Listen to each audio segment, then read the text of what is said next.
Imagine you have messed up your life so much that everybody gives you up for lost. Your history, your mistakes, your decisions have closed all doors. And suddenly, someone shows up, not to judge you, but to give you a new and undeserved opportunity. That, friends, is called grace. Does that exist in real life? Yes, like the story of the chef who sees with God's eyes. Exactly. Brandon Chrostowski is a professional chef who was arrested when he was young and faced the eventuality of losing everything. Someone gave him a second chance, and that opportunity transformed him. Years later, he founded EDWINS, a restaurant in the United States where only people released from jail would work. No resume was required, but just a desire to change. There, ex-convicts turned into chefs, waiters, and leaders. Not because they were deserving, but because someone saw them with the eyes of grace. That food tasted like forgiveness. That's grace. God gives us a new opportunity even though we don't deserve it. And the most powerful thing is this: His grace doesn't just forgive, His grace transforms. Sabbath School Like presents the series Lessons of Faith from Joshua. Lesson 2, Surprised by Grace.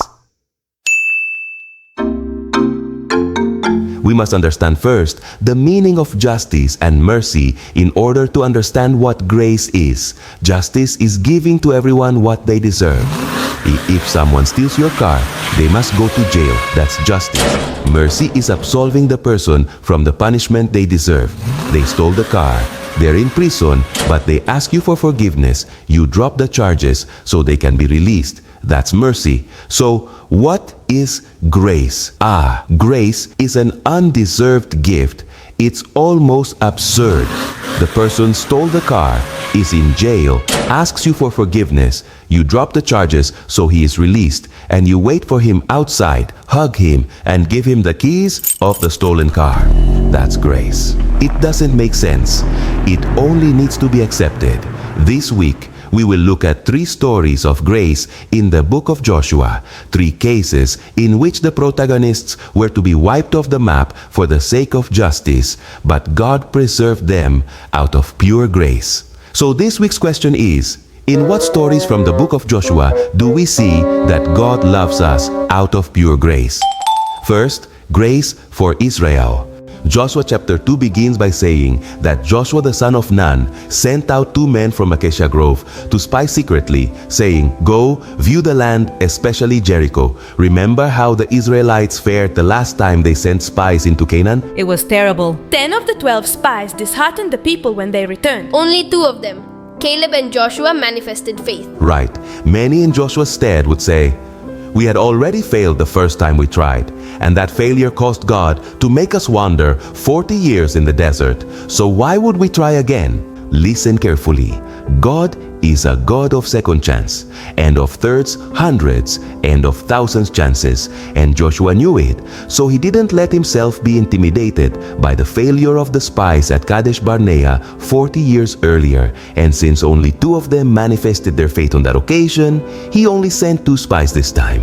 From where? Here's another interesting thing. From Shittim. Just like Kadesh Barnea, Shittim was another place that reminded them of failure. It was there that Balaam incited the Israelites to give in to licentiousness with Moabite women. In fact, it's hard to count the number of times that the stubborn and incredulous Israelites people failed from the time they left Egypt until crossing the Jordan on the road to the Promised Land. But God's grace is so great that He never gives up on His promise to give them Canaan. By the way, why send spies to view the land if God had already said that He had given it to them? Wasn't that a lack of faith from Joshua? No, sending spies to Jericho wasn't a lack of faith. The thing is that the assurance of God's help doesn't cancel human responsibility, because God doesn't bless spiritual idleness. This isn't like someone who says, "I know that God will give me a job," and stays home in pajamas, watching Netflix, eating cereal, and expecting a call back without even sending a resume. Or like someone who prays, "Lord, give me wisdom for the test," and never opens the book. God performs miracles, but He will not study for you. God opens doors, but He will not submit resumes for you.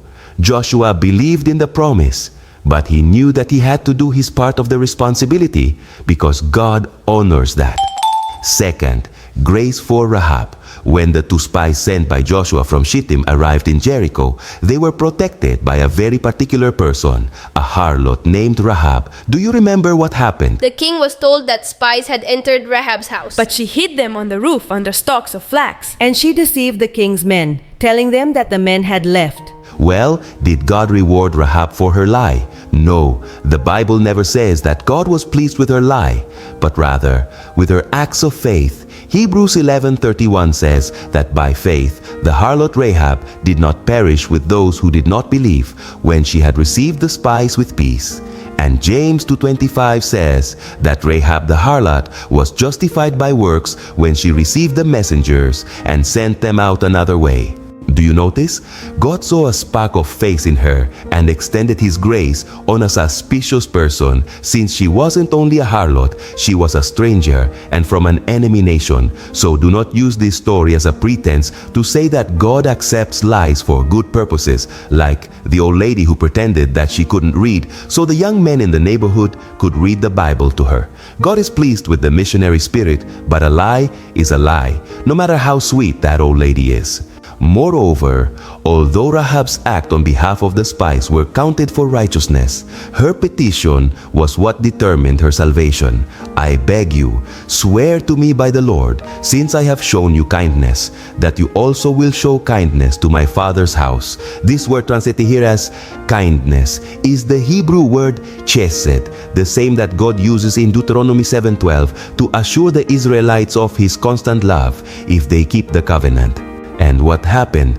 God's chesed was with Rahab. She bound a scarlet rope in her window and was saved from death in Jericho, joined God's people, married a godly man called Salmon, and became part of the genealogy of Christ. That means a harlot became Jesus' great-great-grandmother, and that, friends, is called grace. And third, grace for the Gibeonites. Well, if Rahab was a grace surprise, the Gibeonites were a grace foolishness. Because Rahab showed at least faith and risked her life to protect the spies, but the Gibeonites simply deceived. When the Canaanites heard what God did by cutting off the Jordan and destroying Jericho, they gathered themselves to fight Israel. But the Gibeonites decided to use another strategy.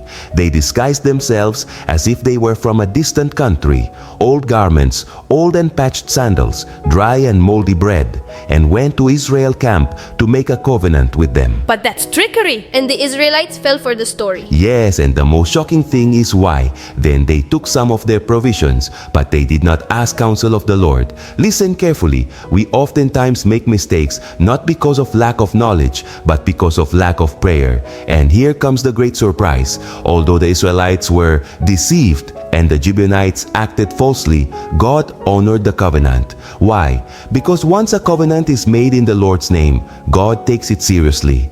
And though Joshua and the rulers were upset when they discovered the lie, they didn't break the covenant. They made them servants of the sanctuary instead of killing them, woodcutters and water carriers for all the congregation. And here comes the most absurd thing. God blessed the Gibeonites. Later, when 5 kings went up to destroy Gibeon, guess who He sent to defend them? Joshua.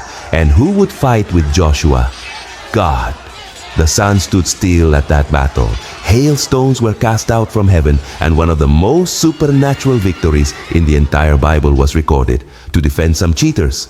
Brandon Chrostowski didn't open a restaurant to gain fame, but to give grace. He saw in the ex-convicts what God saw in Israel, in Rahab, and in the Gibeonites, not their past, but their future in the kingdom. And just as there was grace for a stubborn people, grace for a harlot, and grace for some cheaters, there is also grace for you. It doesn't matter how many times you have failed. If you decide today to surrender to God in faith, His grace not only forgives you, His grace changes your story. Embrace it. For as Romans 5:20 says, where sin abounded, grace abounded much more. Has this study blessed you? You can also be part of this mission to teach the Bible in a creative and transformative way. Scan the QR code on the screen and support us so that more people can learn how to study the lessons of faith from Joshua. Remember, together we can grow more